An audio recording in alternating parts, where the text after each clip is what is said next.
Sassy, nade-depress ako. Kailangan ko na atang mag-seek ng therapy. Therapy? Di ba pang mga week lang yun? Tsaka baka kamo kulang ka lang sa dasal. Di ba pang mga baliw lang yung mga nandun? Tapos ang mahal pa, sayang lang din yung pera mo. Usap-usap lang din naman yung mga nandun eh.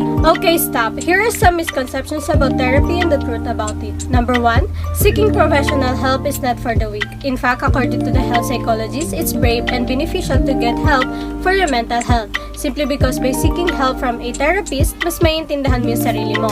Also, it takes courage for an individual to reach out dahil hindi may iwasan na mag-alala tayo sa sasabihin ng iba tulad ng mga nabanggit kanina. Pero ang ultimate act of bravery ay ang pag-acknowledge mo na nag-struggle ka at hindi mo yun kayang lagpasan mag-isa. And of course, change is never easy. Kaya magpatuloy kang bumangon at subukang gumawa ng mga positibong pagbabago sa iyong buhay, then change will come.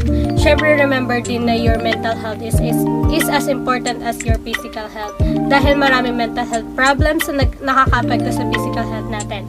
And lastly, therapy is not for the weak because you had to fight stigma as well as your illness. Dahil kailangan mo munang labanan ng mga ideyang ito bago ka makakuha ng tulong at maging malakas na tao. Number 2. Do you also believe that mental disorder is due to lack of faith? People may perceive that mental disorder is due to lack of spirituality, and this became a hindrance toward seeking psychological help. However, study reveals that even people who have deep spirituality suffer from mental disorder, only to prove that mental disorder is not a spiritual sickness. Also, according to American Psychological Association, mental disorder can be affected by biological, psychological, and sociocultural factor. So there's a lot of factors that we have to take into account.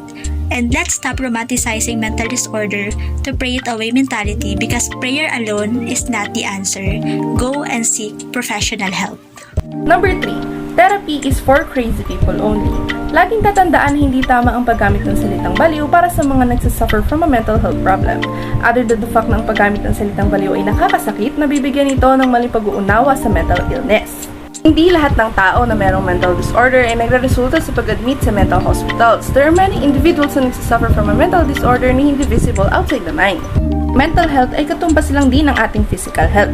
Pag tayo ay may sakit sa ating katawan, agad-agad natin itong inaagapan. Ganon din dapat ang ating mental health. Kung sa tingin natin ay kailangan natin ng tulong regarding our mental health problems, huwag tayong mahihiya o magdadalawang isip na lumapit for mental health assistance. Hindi yun pagiging baliw, ngunit pagpapagaling. Number 4. Pangmayaman lang daw ang therapy dahil ito ay magastos? Mali po. Hello po, may mga nag-o-offer ng free psychiatric consultation and counseling services. Isa na dito ang Philippine General Hospital or PGH. Sinasagawa nila ito through personal check-up. Mag-set ka lang ng appointment through their website and wait for a representative to confirm your schedule. Bukod pa dito, eto pa ang ilan sa mga institutions na nag-o-offer ng free psychiatric consultations open to everyone. Narito ang kanilang mga detalye. Kaya, if you know someone who needs help or maybe even yourself, dahil we all deserve to be better. Number 5. Therapy is no different from simply talking to your friends. Like they say, huwag ka na mag-therapy, same lang naman. Kausapin mo lang parents mo, friends mo. No! Seeking professional help is way better since they are trained to do it. Bakit kaya? Okay, let's see the difference between a therapist and a friend. Talking to a friend, you may not be able to be fully honest. Your friend might not be attentive. Confidentiality is not guaranteed. Friends are not qualified to address mental health issues. Friends often have a biased perspective. Talking to a therapist, you can be honest. You have the therapist's undivided attention.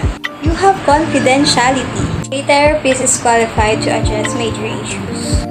Lastly, therapists are objective. Marami sa atin ang nagsastruggle and nagsasuffer in silence dahil sa mga misconceptions na to. But knowing kung kailan na-hit na natin yung limit natin, and we're seeking out for help and not being in denial kasi ina-accept na natin na something is wrong and willing tayong pag-usapan ng problema, those are not weaknesses. Learning strategies and learning effective coping skills and practicing those skills kahit na ang hirap. Because we want to feel better and we want to build a healthier life. Those are not weaknesses. Those are all signs of strength. So therapy is one of the bravest, smartest, and strongest thing you can do.